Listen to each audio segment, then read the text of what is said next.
Hi everyone! Today I'd like to talk to you about Camp NaNoWriMo, which is very similar to the November NaNoWriMo, which stands for National Novel Writing Month. And the same organization that offers the November event offers two more events in April and July.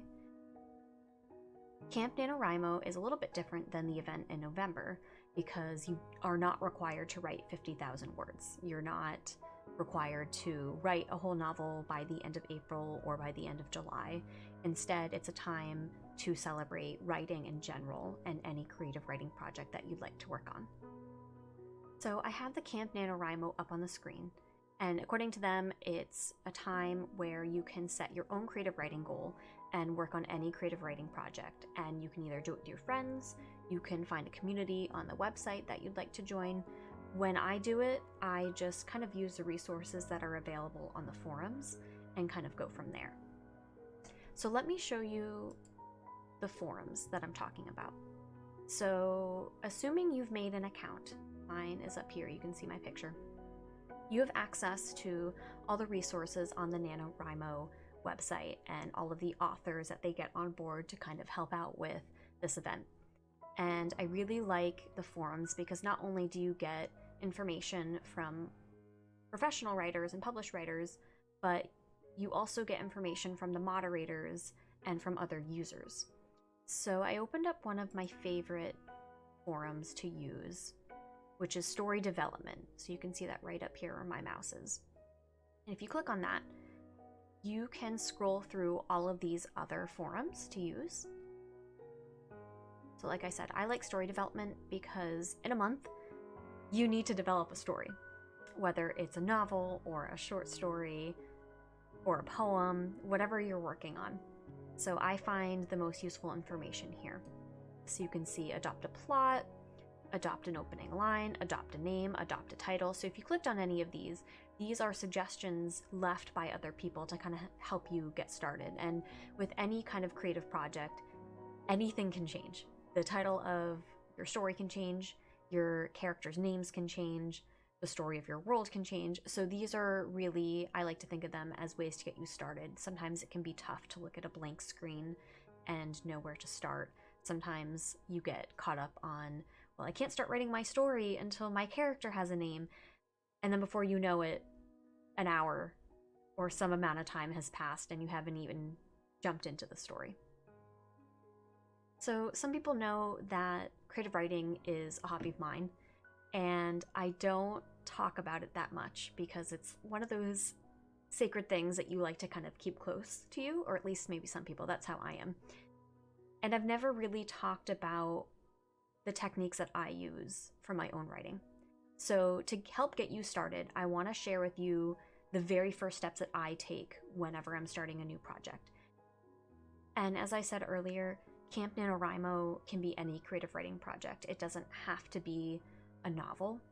I write novels, so these techniques I'm going to share today are geared more towards a longer story, but you could also use these techniques for a short story.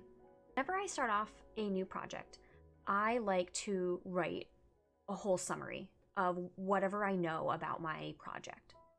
And that summary is just anything I know about it. Anything I know about the world, the characters, the names, the plot, the conflict, anything I know at the time. I mostly write fantasy. I like to explore new worlds and new magic systems and kind of remove myself from the world that we know and explore something new.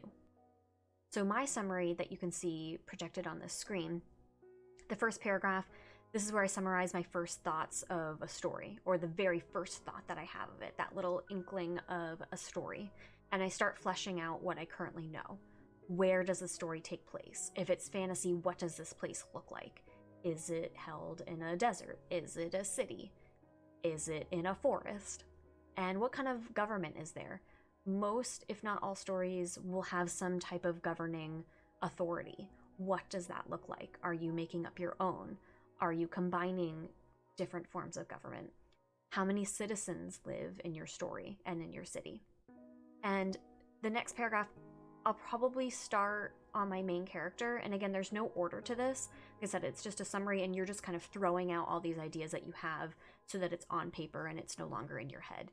Usually I go with whatever I know about the story in that first paragraph, and then I go into my main character, because you can't have a story without a main character. So how old is he or she? Where do they live? I keep referring in this paragraph to her because I'm using a novel that I'm currently writing as inspiration for this. So what kind of food does she like? What kind of music? What are her hobbies, strengths, and weaknesses? When I'm fleshing out my characters on paper, I have thought about what kind of music they like, and I'll use modern music to help describe that character. What's their history? Is the main character's history tragic? Do they have bad luck? Have they had a lot of fortune that's kind of maybe taken a turn? And what have they experienced so far? I also go into what that character's goal is at the start of the story, what the conflict is that is preventing that character from reaching her goal, and then how she could reach that goal. And then at some point in the summary, I will go over the overall story's goal, motivation, and conflict, which I'm going to go over next. So what is driving your story forward? In Lord of the Rings, the team needs to destroy the ring in the Fires of Doom. That is just a very simple sentence about what happens in Lord of the Rings. So I mentioned goal, motivation, and conflict earlier. And this is what I use to help me plan my story. Again, these are just techniques. This is not the right or wrong way to plan something, but this is what I use. So whenever I finish my summary, I then look at the characters that I have, and I figure out what is each of their goals, motivations, and conflicts. So going back to Lord of the Rings, I have Frodo's goal, motivation, and conflict. Frodo's goal in Lord of the Rings was to destroy the ring. The motivation was to save the world and return to the Shire.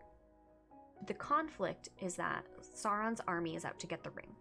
So again, it's very simple. It's a very long series, but we're trying to explain it in the simplest terms. So goal is a want, motivation is because, and the conflict is but.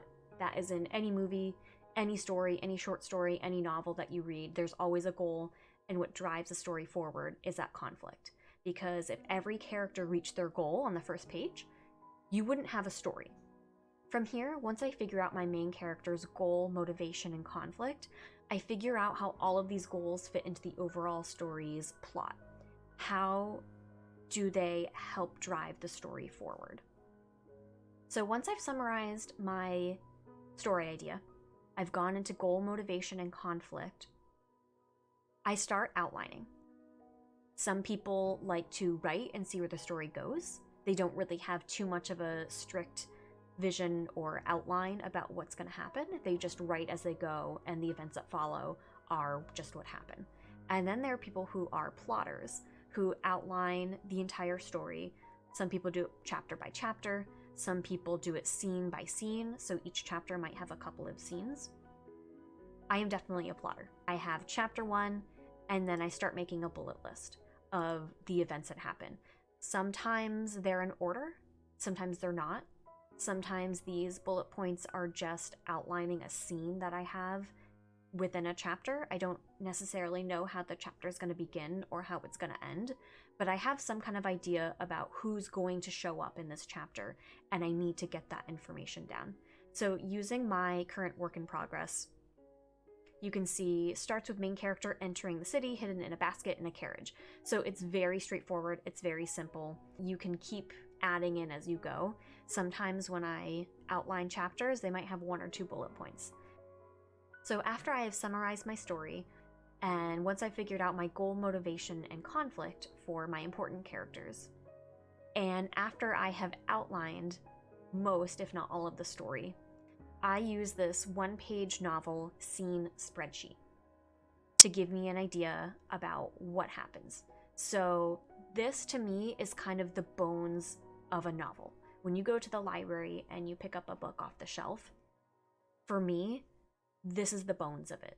This is if you took out most of the words in each chapter and you just had instead an explanation about what happens. This is what I would call kind of the structure of a book. When I use a spreadsheet, I use the outline I previously made, and plug in all those chapters and all those scenes and organize them in a way that fits into each of the stages in the spreadsheet. So you have different stages in a story. So this first one we have in the spreadsheet is stasis. The character or their world is in a state of stagnation. So the world is kind of the same, nothing's really changing. The character isn't really changing, they have their routine. Next you have trigger. So something happens or the character does something that kind of sets the rest of the story in motion. Then you have the quest. The character or one of their allies has a plan. For better or worse, they decide to follow it. This is, where you think of going back to Lord of the Rings, the team meets together, they decide, they form the fellowship and they decide they're going to destroy the ring at Mount Doom. This is the quest, this is the journey. We have the bolt. The plan falls victim to a surprise attack, a setback, or a diversion. So something happens that gets your character off track a little bit. Something surprising happens that wasn't expected. Then you have a shift. The character undergoes the essential change that begins to transform them into their end state. So going back to goal, motivation, and conflict, your character starts off one way, right? They were in stagnation, their world hadn't changed yet, and then by the end of the novel, you want them to have some kind of character arc. You want them to be in two different places.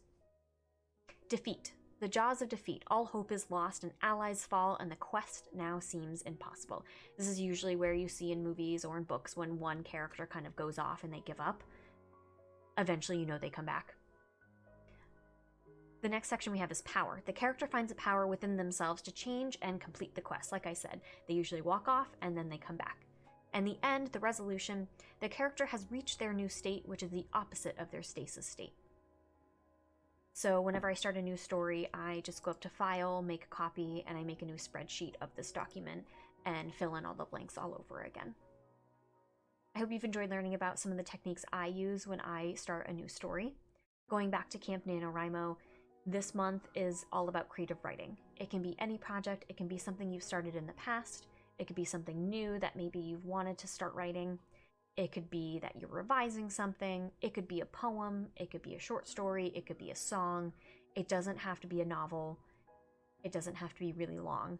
But if you're interested in starting a new creative writing project this month, I hope some of these techniques that I've shared with you will help you with your new project.